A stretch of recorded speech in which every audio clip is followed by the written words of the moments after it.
평안하십니까? 오늘도 함께 말씀 묵상하면서 우리 주님의 크신 사랑을 더욱더 깊이 알아가는 시간 되기를 소망합니다. 오늘 우리에게 주시는 말씀 누가복음 22장 63절부터 71절까지 말씀입니다. 누가복음 22장 63절부터 71절까지 제가 읽어드립니다. 지키는 사람들이 예수를 희롱하고 때리며 그의 눈을 가리고 물어 이르되 선지자 노릇하라 너를 친 자가 누구냐 하고 이외에도 많은 말로 욕하더라. 날이 새매 백성의 장로들 곧 대제사장들과 서기관들이 모여서 예수를 그 공회로 끌어들여 이르되 내가 그리스도이거든 우리에게 말하라. 대답하시되 내가 말할지라도 너희가 믿지 아니할 것이요 내가 물어도 너희가 대답하지 아니할 것이니라. 그러나 이제부터는 인자가 하나님의 권능의 우편에 앉아 있으리라 하시니 다 이르되 그러면 내가 하나님의 아들이냐 대답하시되 너희들이 내가 그라고 말하고 있느니라. 그들이 이르되 어찌 더 증거를 요구하리요 우리가 친히 그 입에서 들었노라 하더라. 아멘. 예수님께서 붙잡히시고 대제사장의 집과 이제 다음날 공회에서 신문을 받으시는 장면입니다. 예수님께서 받으신 이 신문은 이제 죄인의 그 죄의 유무를 판단하는 재판입니다. 죄가 있다 없다를 가리기 위해서는 그 기준이 되는 법정, 재판장이 아주 객관적이며 옳고든 정의를 가져야 하는데 예수님을 신문하는 이 모든 정황과 이 모든 과정이 사실 다 불법적이고 불의한 일이었습니다. 왜냐하면 당시 이 죄인에 대한 심리는 이제 공개적인 자리에서 특히나 중범죄의 경우에는 최소 이틀에 걸쳐서 죄인이 자기의 변호도 하면서 그렇게 진행이 되었고 또 특별히 절기 중에는 신문이나 재판이 열리지 않게 되어 있었는데 이들은 이미 예수님을 사형으로 확정 지어놓고 예수님에게 자기 변호의 기회가 아닌 너가 그리스도냐 너가 하나님의 아들이냐 라면서 유도신문만을 허락하였으며 비공개로 밤에 몰래 자기들끼리 재판을 그것도 6월절에 진행하였습니다.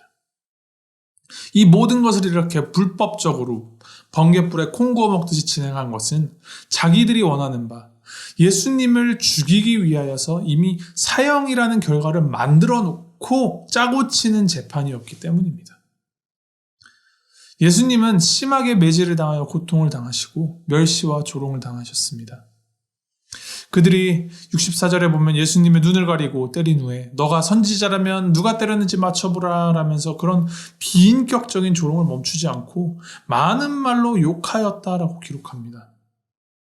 진리를 수호하고 하나님을 섬긴다라는 대제사장과 그의 이제 부하들이 하나님의 아들을 몰라보고 나서서 불법을 자행하며 예수님을 천대하였습니다. 이들이 예수님의 눈을 가렸다라는 것은 그저 단순히 그들의 유희를 그렇게 설명하는 것뿐만이 아니라 세상의 빛, 참된 진리로 오신 예수님을 이제 가려서 자신들의 그 추악하고 어두운 죄가 드러나지 않게 하였다라는 그런 상징적인 대목입니다. 이렇게 멸시천대를 받으시던 예수님, 얼마나 고통스럽고 아프셨을까요?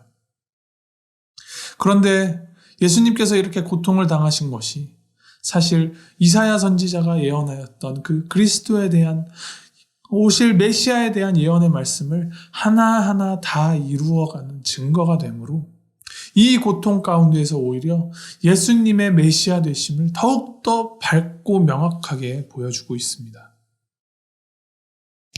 이제 날이 새고 대제사장들과 서기관들이 모여서 예수님을 공회로 끌고 나와 이제 신문을 합니다. 너가 그리스도이거든 우리에게 말하라. 이것은 예수님에게 변호의 기회를 주는 것이 아닙니다.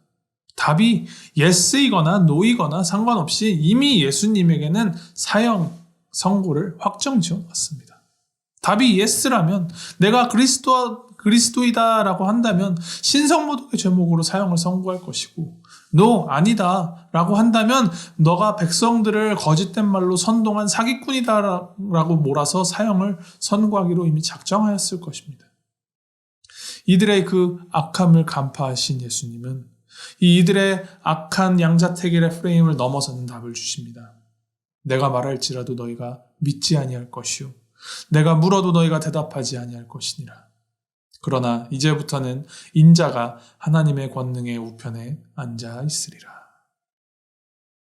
이 하나님의 권능의 우편에 앉아 있으리라 라는 말씀은 이제 다니엘서를 통하여서 계시된 마지막 날 하나님의 왕국에 대한 말씀으로 이제 연결되는 말씀으로 지금 당장은 예수님이 로마에 대한 반역자 혹은 신성모독죄로 고발된 피고로서 이 자리에 서 있지만 예수님은 하나님의 아들로 영원한 권세를 받아 그 권능의 우편에서 최후의 심판을 내리실 재판장으로 마지막 날에 설 것이다 라는 말씀을 주시는 것입니다. 이들이 다시 묻습니다. 너가 하나님의 아들이냐? 그러자 예수님이 너희가 내가 그라고 말하고 있다라며 하나님의 아들이심을 명확하게 밝히십니다. 이로써 그들은 예수님을 신성모독죄로 고발하여 사형을 선고할 근거를 마련했다라고 말합니다. 예수님을 신성모독으로 고발한 그들이 사실은 그 신을 가장 모독하고 있는 자들인데 그들은 대제사장, 서기관으로 하나님의 말씀을 열심히 공부하고 신앙적 열심히 있는 자들이었으며 하나님을 섬긴다고 하는 자들이었습니다.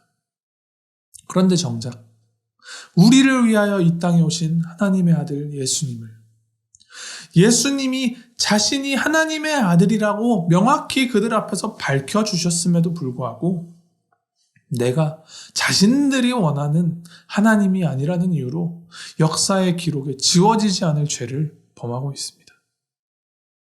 이들이 섬기는 하나님은 자기 자신을 위하여, 자기 의를 위하여 만들어낸 자기 자신들이지 하나님이 아니었습니다. 자기 자신들을 위해서 하나님의 아들까지 신성모독으로 고발하는 죄를 저지르고 있습니다. 이들이 가진 그 죄 속에서 죄가 얼마나 우리의 눈을 멀게 하고 얼마나 우리를 무지몽매하게 하고 또 얼마나 불의하고 추악하고 잔인한지를 우리가 보게 됩니다.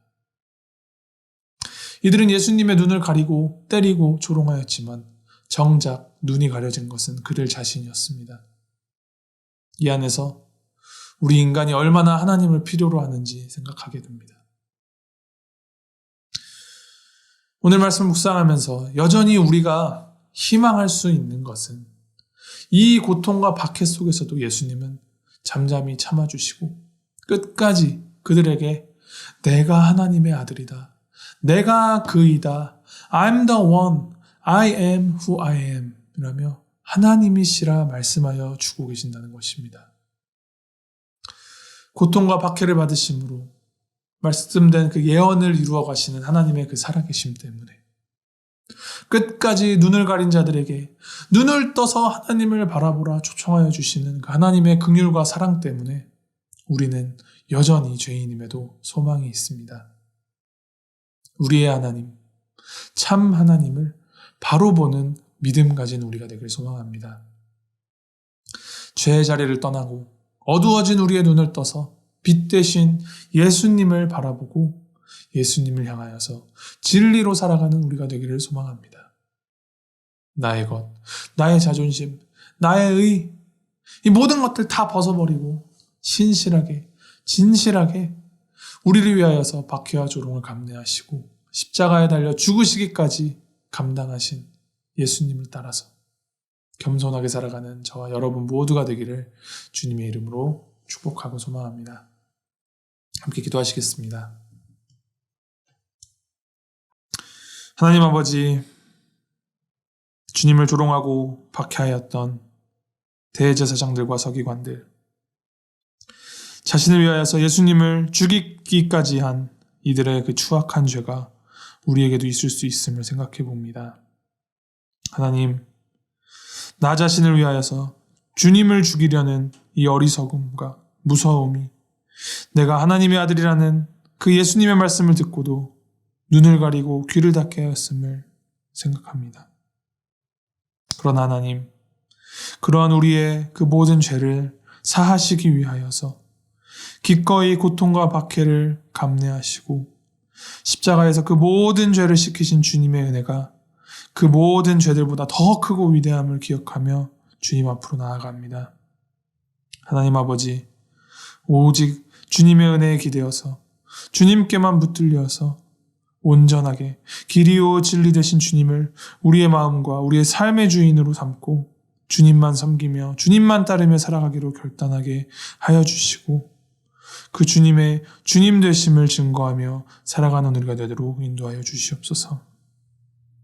어두운 우리 눈 밝혀주시고 날마다 십자가 앞으로 나아가 참된 진리이시오 영원한 생명 되신 하나님께 더욱더 나아가는 우리가 되도록 인도하여 주시옵소서.